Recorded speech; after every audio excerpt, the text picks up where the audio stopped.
look at an apple tree? Does that look like an apple tree? Yeah, I don't think that big old tall tree's an apple tree. It's a hickory nut tree. I don't like Bubby. Good afternoon, everyone. That's Josie. My name's Joey. And, hope everybody's doing all right. I've had a couple sunny days. It's not something we've not really seen in a while. But now it got cool. I told Greg this morning. I actually answered some comments this morning. And I normally don't do that because we get up and I get, once I get her fed and ready and get myself fed and ready and everything, we come outside. But this morning I think it got down to like 31. So it was pretty cool this morning. So we just kind of lazied out this morning and stayed in the house for a little while. We didn't come outside till probably about 10:30. And then my Canadian neighbor, he come up, me and him sitting talking. We talked until about lunchtime, so we didn't do nothing this morning other than feeding. We did get our feeding done.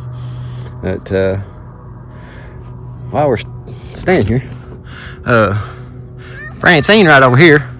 Now Francine, I milked her out 3 times in a row. I got her in there and just milked that one side out. Now that I got it milked out, I think that baby is took over because it's not filled back up, like it was. It's filled up some, but I think the baby is nursing on it now. Josie, she's scared of Bubby. Bubby is the most gentlest goat I probably got, but she's scared of him because he accidentally, every now and then, he'll just turn his head or something other and accidentally bump her. But he's actually really, really gentle. You can tell she don't like him, but he is super gentle. He's accidentally bumped her a time or two. No, we're not gonna throw a rock at him. He's not gonna bother you. Bubby's nice. You used to ride Bubby when you was little. Bubby let you sit on his back and he'd walk around with you. He's nice. He's just got big horns and sometimes he just accidentally turns and hits you. He's not mean. But anyway, Francine, we milked her those 3 times and the babies took over. She's doing fine. Coco, it's over here. Well, I haven't done anything with Coco, but it has come down some. She does act like it's tender. I've noticed her babies do try to drink out of it. I'm assuming she does have mastitis, but I've not. My daughter was supposed to come and give her an antibiotic shot, but she's not made it yet. She's got tied up with other things, so, but she seems to be doing all right. The babies are definitely doing all right. She's doing good. I wasn't going to video anything today, but it's supposed to rain the next 2 days again, or at least be rainy. I don't know if it's supposed to rain that much, but it's supposed to be rainy. So maybe I might not be able to get nothing done the next couple of days. But we just after lunch, we mowed the yards. I picked up some stuff. How it is in the springtime. Seems like winter time, I guess, where it's cold and stuff. You don't want to pick stuff up. You're trying to get out of the cold weather or whatever. You just lay stuff down anywhere. So we went around. We picked up a few things. I picked up a little bit of trash off this bank yesterday because we're at previous owner had all that stuff there. It just seems like you pick it up and 6 months later, it's just stuff laying around everywhere again. But we've been up here. I've already split some of this firewood. I was just gonna get to this log pile needs to be gone. It's laying here where grass could be growing. Here's one of the holes we dug out with the excavator when we brought it up here. Got frog eggs down in there. Josie's been up here playing with the frog eggs this morning, which I'm assuming that's probably gonna dry out and they won't really make it. But yeah, this log pile, well, it'd be this year's firewood that'll sell. We still need to take a little bit of firewood down to the house, which I have. There's a little stack of hickory right there. I'm gonna take it down to the house for sure. And then, but all this, there's a couple hickory logs laying in here. There's 2 right there. Right there and right there. I'll probably saw that up and take it to the house. Watch out, kitty. I think there might be some maple mixed in there too. I don't know. We won't put that in with the firewood. But I was gonna try to split up. I got some of this stuff already sawed. I was gonna try to just split some up. If all the goats go over in that other field, which looks like they might be going over there right now, I'm gonna go down there and shut that gate. Look like all of them's over except for Francine's little baby. It's laying over. Looks like it's dead laying over there. But I know it's not. It's been up playing, and y'all can make it out. It's right there. Guess he's just laying in the sun. But I'm gonna go over and shut that gate, and then we can back the truck up here in a minute, or we'll bring the tractor over here. I don't know, I'll probably get the truck because I can't get that much in the bucket of the tractor. We'll shut that gate, and there's that little baby, he raised up there. I'm gonna split some of this wood, put it in the truck, take it over, put it in the barn, and that's where I'm gonna try to keep the majority of my firewood for selling. Not my personal firewood. My personal firewood will go down there in my shed. But the firewood I'm gonna sell, I'm gonna try to put as much of it as I can in that barn. I'm gonna go down here and shut this gate now that they're all over there. I'll take Francine's baby on over, and we'll split some of this wood.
All right, we got it all unloading up here. It's probably pretty close to a load of wood because that's 8 foot. 8 foot by 4 foot is what I typically would do. So if you took that extra it's above here and moved it over to here, it's probably a load. Yeah. We closed the gate back up and let the goats back in over here. Well, they can go to both sides. I just opened it up and let them back over in this spot because there's no water over there. So I let them back over here so they get some water. Now, as far as did I make a difference in the log pile? Not really. Let's see, you would be able to tell a difference in it. About the only thing you can probably tell, there's a pile of wood that was laying about right in there. That first little bit I split up before I started videoing. But apparently Bubby's laying up there. He must think it's some kind of difference in it. He's laying around in there. But, I'll wrap it up for this video. It's getting close to dinner time and time to feed all these critters. But appreciate you guys watching. Hope y'all enjoyed this. Back into the firewood a little bit. Just planning for the future. Gonna try to get our wood. You know, all the wood's not gonna go in this little shed over here. It's not all gonna fit what I need to saw. But we'll get a lot of it in there, and then what I can't get in here, we'll cover it up with the tarp and try that again. But I'll probably get, if I'm able to stack it up pretty high, I should be able to get, I don't know, maybe close to 10 loads in this stall. And I need to, these jobs, I don't know if y'all see the little, if I get my finger there in a certain spot, comes in real good. All those little holes. Whenever I started putting tar patch on this side of the roof, and I got the whole side, all the holes were tarred in, but I started painting it, and that's where I pretty much was at whenever Josie come and started staying with me. So I hadn't been able to really get back up there and finish that, and this side still needs to be tarred. That side still needs to be finished painting. So we're gonna try to work on that this summer. Try to get that took care of. I guys appreciate you watching this video, and We'll catch y'all on the next one.